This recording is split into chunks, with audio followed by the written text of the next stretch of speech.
Alhamdulillah wassalatu wassalamu ala Rasulillah amma ba'du fassalamu alaikum warahmatullahi wabarakatuh. Santri yang dirahmati Allah Subhanahu wa taala, semoga walaupun dengan keadaan yang seperti ini, pembelajaran jarak jauh seperti ini, semoga kita semua tetap semangat dan diberikan keberkahan oleh Allah Subhanahu wa taala. Karena sekarang kita sedang mempelajari Al-Quran, yaitu tajwid. Bagaimana cara membaca Al-Quran dengan baik dan benar. Karena kesalahan dalam membaca Quran dapat mengakibatkan kepada kesalahan dalam makna dari ayat-ayat Al-Quran. Semoga kita tetap semangat ya. Ya, insyaallah pada kesempatan kali ini kita akan belajar tentang hukum idgham. Kita telah mempelajari pada pertemuan yang sebelumnya bahwasannya ada beberapa macam idgham. Kita telah belajar apa yang namanya idgham bi gunnah, idgham bila gunnah, dan ada idgham mimi. Idgham mimi atau idgham bi gunnah, nun sukun atau tanwin bertemu dengan huruf ya nun mim waw. Idgham bila gunnah, nun sukun atau tanwin bertemu dengan lam ra. Sedangkan idgham mimi yaitu ketika mim bertemu dengan mim, maka dinamakan idgham mimi. Sedangkan pada kesempatan kali ini kita akan membahas hukum idgham, yaitu pembagian-pembagian idgham yang lain selain dari yang sudah Ustadz sebutkan tadi. Ya, kita perlu lagi mengulang bahwasannya idgham artinya adalah idkhal, yaitu memasukkan.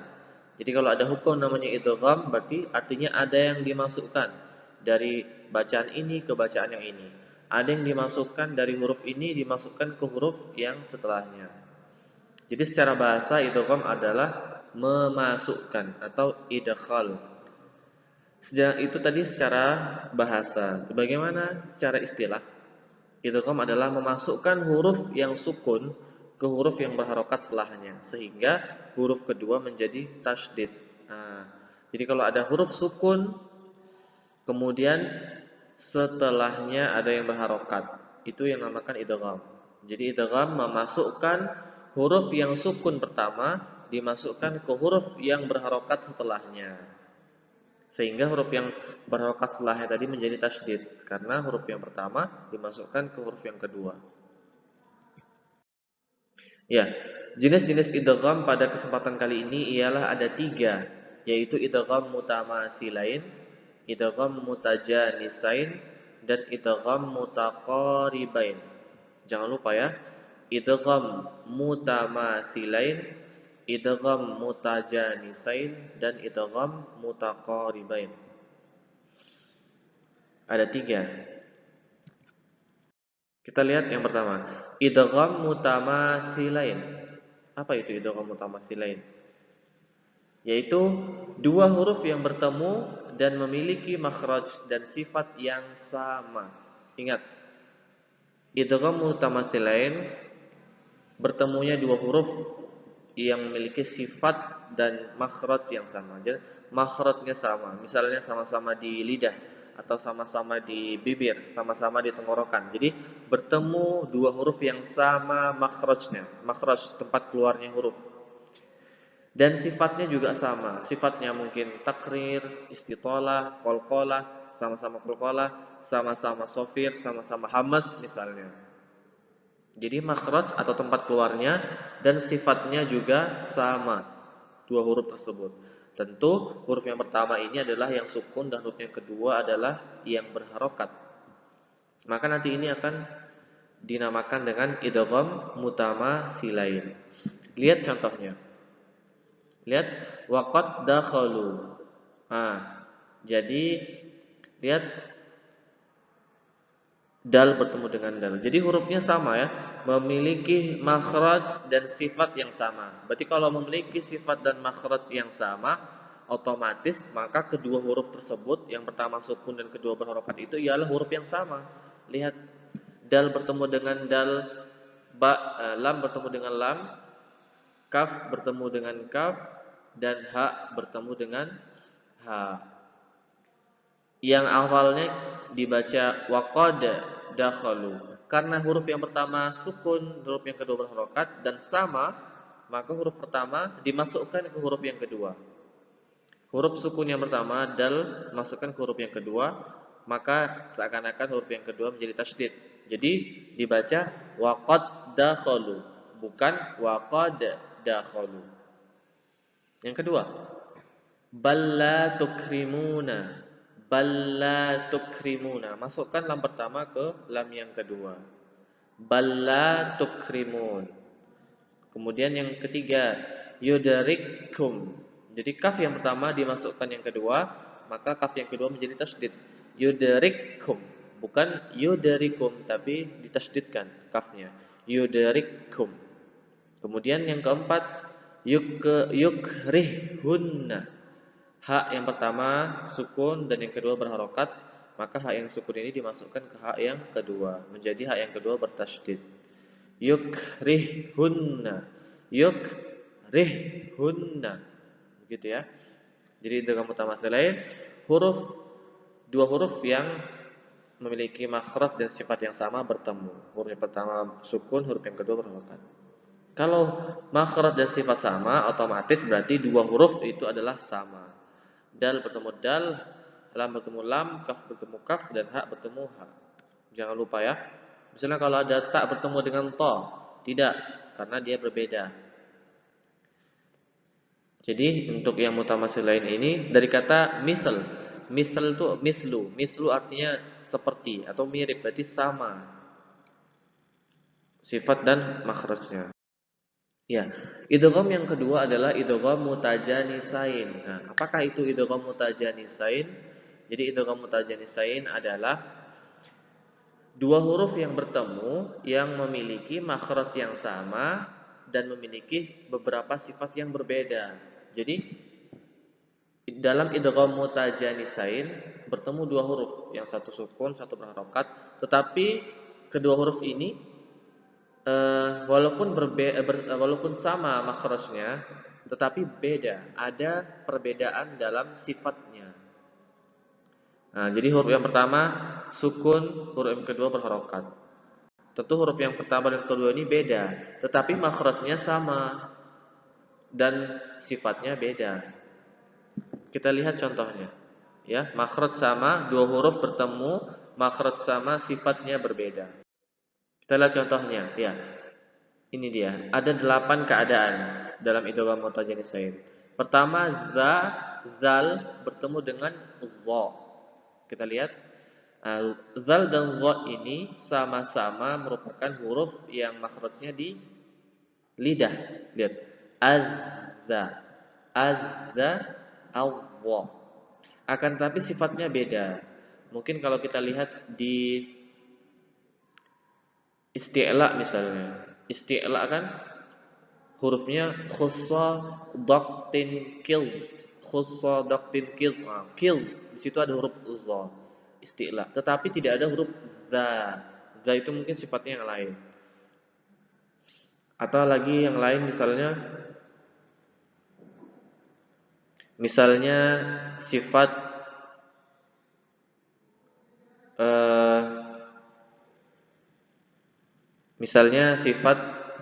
hamas, fahastahu syakhsun sakata.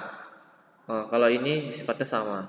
Jadi bukan semua sifatnya ya berbeda, tetapi ada beberapa sifat dari za dan za yang berbeda.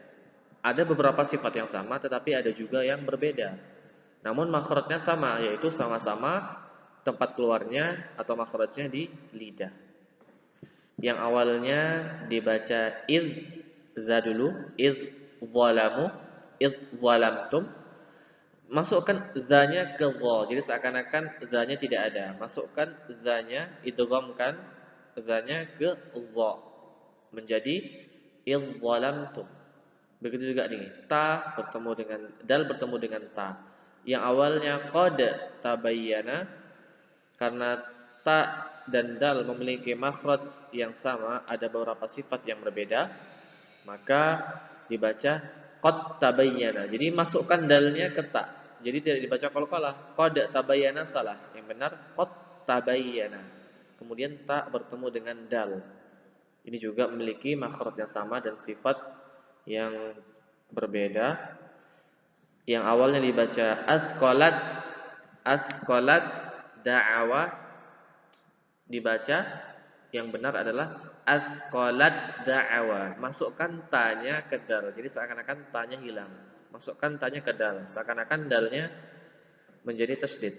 Yang awalnya asqalat da'awa menjadi asqalat da'awa. Dimasukkan ke dal. Ta bertemu dengan ta. Fa'amanat ta'ifah. Cara membacanya, masukkan tanya ke to, jadi tanya hilang, to-nya menjadi bertasydid. Fa'amanat ta'ifah. Jadi tanya hilang, dimasukkan ke to. Kemudian ada yang kelima, lam bertemu dengan ra. Lam dan ra sama-sama makhrajnya ada di lidah, tapi nanti sifatnya berbeda. Yang awalnya qul rabbi dibaca qur rabbi. Nah, lamnya tidak dibaca karena lamnya sudah dimasukkan ke ra. Qur rabbi. Za dengan sa dengan za. Yang awalnya yalhaz zalika, masukkan sa-nya ke za, seakan-akan sa-nya hilang. Yalhaz zalika. Ba bertemu dengan mim dalam surat Nuh yang awalnya dibaca irkab ma'ana, tapi karena mim dan ba makhrajnya sama-sama di bibir dan ada beberapa sifat yang berbeda. Kalau ba ada qalqalah kan, ab. Sifat mim ada gunnah, berbeda, tapi makhrajnya sama-sama di bibir. Maka ini dimasukkan ba-nya ke mim. Jadi ba-nya tidak dibaca, bukan irkab ma'ana, tetapi irkam ma'ana. Kemudian ta bertemu dengan ta. Kalau ta bertemu dengan ta, kalau ta sukun bertemu dengan ta, diidghamkan juga. Akan tetapi ingat, masih ada sedikit sifat dari ta yang tersisa. Makanya nomor 8 ini kita lihat dinamakan idgham nakis. Kenapa dinamakan idgham nakis? Nakis artinya kurang. Jadi kurang. Jadi ta yang ketika dimasukkan ke ta ini kurang idghamnya. Maksudnya tidak 100% diidghamkan. To-nya tidak 100% diidghamkan ke ta. Walaupun qalqalahnya hilang, kan to termasuk qalqalah. Jadi tidak dibaca farradtu. Tetap tidak dibaca qalqalah, tapi masih ada sifat to-nya. Jadi bukan dibaca farradtu. Nah, kalau farradtu maka di situ to-nya hilang. Sedangkan yang nomor 8 ini khusus dia idgham nakis, masih ada sedikit sifat dari to yang tersisa walaupun tidak diqalqalahkan. Jadi tidak dibaca farradtu, tapi ada tebal, masih ada sifat tebalnya. Farradtu. Sifat isti'lanya masih ada. Farradtu. Farradtu. Kalau gitu. To-nya masih ada, tapi tidak diqalqalahkan ya. Begitu juga yang ini, farradtu. Faradtum, basatta. Jadi bukan dibaca basatta atau dibaca langsung tak basatta, tapi masih ada sifat tebal dari to. Basatta, ahadtu, masih ada sifat tebalnya. Jadi ada 8, ingat. Jangan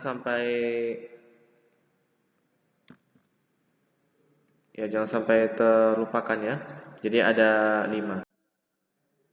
Ya, yang ketiga, idgham yang ketiga adalah idgham mutaqaribain. Idgham mutaqaribain apa itu?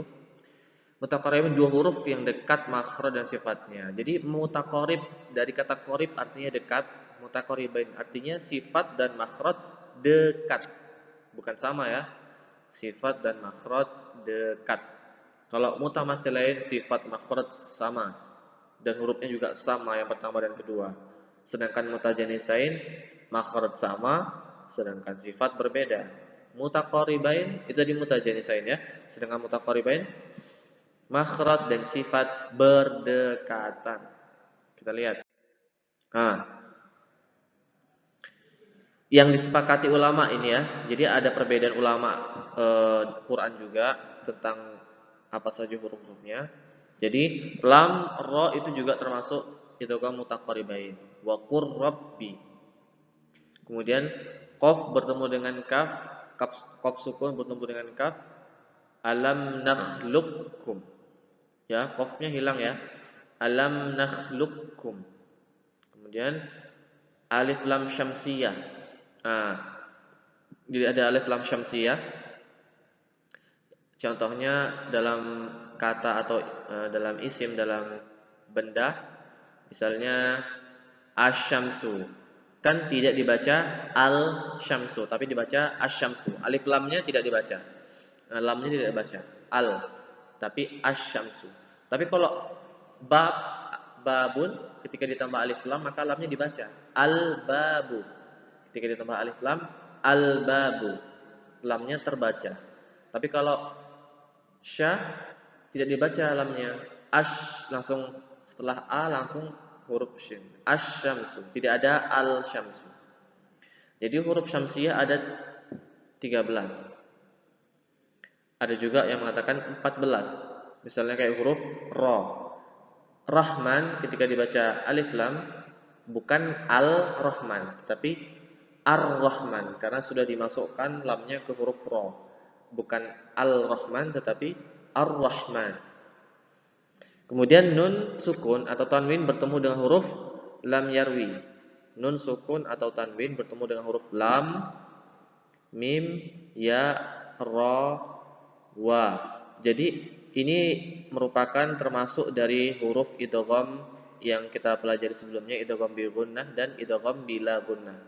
Jadi idgham bila gunnah dan idgham bi gunnah ini termasuk juga ke dalam hukum idgham mutaqaribain. Kemudian alif lam syamsiyah yaitu alif lam yang terdapat pada isim sedangkan lam tersebut tidak dibaca. Kemudian yang ini yang disepakati oleh ulama, sedangkan yang diselisihkan oleh para ulama ialah dal bertemu dengan dha. Jadi ada yang menyebutkan faqad dalla dimasukkan dalnya ke dha, tapi juga ada yang menyebutkan faqad dalla tidak diidghamkan ketika dal bertemu dengan dha. Faqad dalla. Jadi tetap qalqalah, tidak diidghamkan ke huruf dha. Jadi faqad dalla. Yang kedua, kadzabat samud. Jadi ketika huruf ta bertemu dengan huruf sa, maka ini juga diperselisihkan oleh para ulama. Ada yang mengatakan ini diidghamkan, ada yang tidak. Jadi tetap ta-nya dibaca kadzabat, kadzabat samudu. Kadzabat samudu. Yang pertama, faqad dhalla. Tetap dibaca qalqalah.